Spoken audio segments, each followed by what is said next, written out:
Listeners, welcome back to What Really Matters. Continuing our conversation with the Regional Staff Director of the Sierra Club, Carl Zichella. Welcome back. Thanks. And again, listeners, if you want to get more information on the Sierra Club, check them out, sierraclub.org. Carl, I wanted to touch back to what you had mentioned earlier on the EPA approval for California's Clean Car Waiver. There's been a lot in the news with the EPA, the Supreme Court. Could you just break it down for our listeners in layman's terms? What's going on? Well, I think the Bush administration has basically played politics with the global warming issue for its entire tenure. Okay. And one of the ways that they did that was they refused to regulate carbon dioxide as a pollutant under the Clean Air Act. Okay. Even though we all told them, all the environmental groups, the states who had sued them said, you have the authority.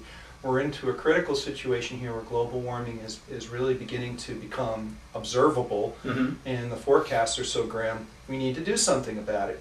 Okay. EPA announced that they declared that they did not have the authority to regulate carbon dioxide, which is the main greenhouse gas, under the Clean Air Act. They flatly said they didn't have the authority. Wow. So they were sued, and then it worked its way through the courts, and eventually just a few weeks ago, the U.S. Supreme Court announced that you do have the authority to regulate it. It's clear from the science that's been produced by international authorities that it's unanimous, fairly.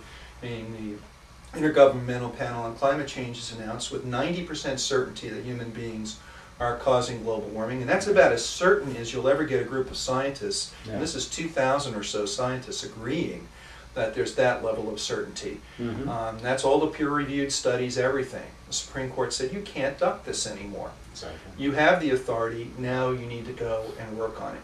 So EPA now can't duck it anymore, and states that have moved forward with legislation like California's Clean Cars Bill, which has, as I mentioned, 11 or up to 16 states adopting it, as soon as EPA gives them the green light that they need under the Clean Air Act, then they can all implement them. Under the law, EPA has the responsibility to say affirmatively, yes, you can do this. And what are they trying to do? What is California trying to do with the Clean Car Waiver? They want to reduce the emissions from cars by about 30%, beginning, I think, in the year 2012. The auto manufacturers will have to start complying with this law. All it requires them to do is use the best possible technology to make their cars release less carbon dioxide. What that means is more fuel-efficient cars for consumers. There you go. It means the broad market will begin to be influenced by this. Cars will be manufactured with the most recent technologies. And there's simple things, I mean, between lighter weight materials, variable speed transmissions, and valve timing. There's simple technologies. Not a single thing needs to be invented by anybody to comply with this law. And there's no additional cost, really, realistically. We're not saying another $1,000 on the sticker price, are we? Well, there may be some additional cost. That's not clear right now. The auto manufacturers would have us believe that it'll cost us a fortune. But you have to scare tactics. bear in mind at today's cost of oil that, $1,000, you would make that up very, very quickly. It cost me $40 to fill up my hybrid Honda Civic. So at that rate, you're going to be, if you can prevent a few tankfuls of gas a month, you're going to get your money back pretty quickly. Remember what I always say, listeners, about the relationship between price and cost. Price is what you pay up front. Cost is for the lifetime of your investment. And with these better technologies and fuel-efficient vehicles, we're lowering the overall cost. Keep that in mind. Carl, we had talked off-air about politicians and the green movement. In your view, is it a fad and fashionable, it's the new thing for politicians to wear, or do you really get a sense up there in Sacramento that people are getting this? I think for some politicians it's a fad, but I think for other politicians they're very serious about it. One thing about California politics is that there's unanimity between both the leading Democrats in the state and our governor on many of the most important environmental issues. Okay. You often hear Governor Schwarzenegger joked about on the Leno program about him being one of the best Democrats of all governors. Of course, he's a Republican. Yeah. He's a very unusual Republican, and he's helped other Republicans come along. In fact, the very conservative governor of Utah last week agreed to join the governor's regional climate initiative. Really? And it includes Wow. Democrats like Bill Richardson of New Mexico, Grace Napolitano, not Grace Napolitano, Governor Napolitano. Grace Napolitano was a congresswoman from Los Angeles. Okay. But Governor Janet Napolitano of Arizona involves the governors of Oregon and Washington, and also the governor of British Columbia, or the premier of British Columbia. So we're seeing, you know, an enormous influence being put out by our Republican governor on others. He had a close relationship with Governor Pataki of New York, who is also very progressive on the environment. You know, there are things to criticize the governor about in just about any area of policy, but I do believe in environmental issues. This governor has proven a willingness to challenge the national Republican establishment to do the right thing. He deserves a lot of credit for that.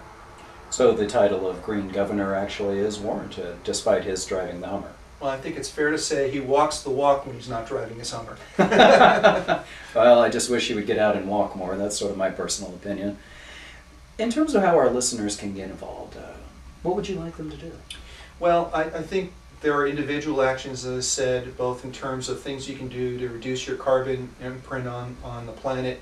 There's also political things you can do to stay in touch with your politicians, your representatives at the local level, at the state level, and at the national level.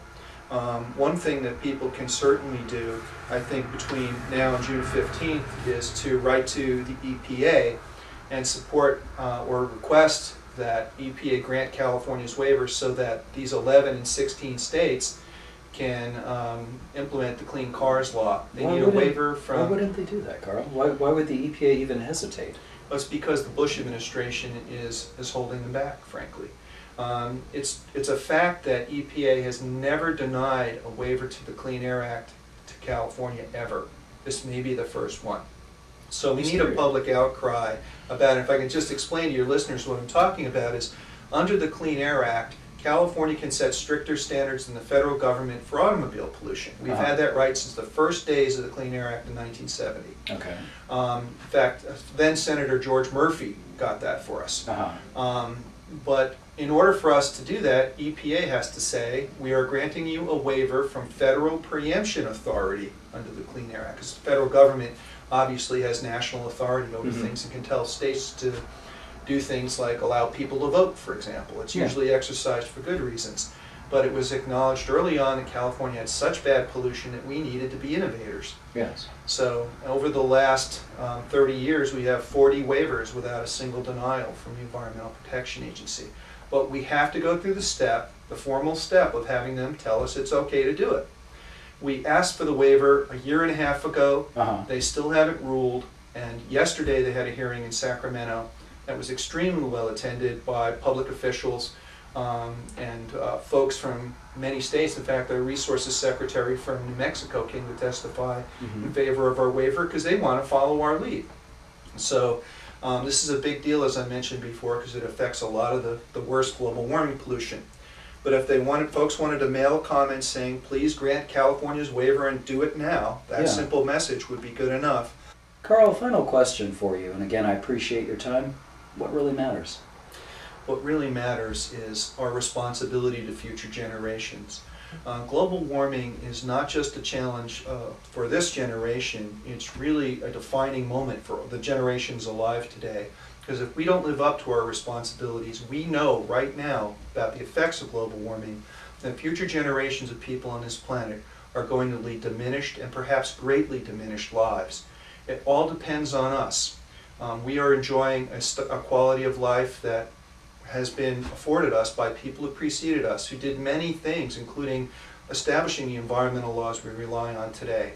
We owe it to them to step up, and we owe it to the people that we don't know now, can't speak with now, who will never know our names, but are relying on us to have good lives on this planet. We can do it.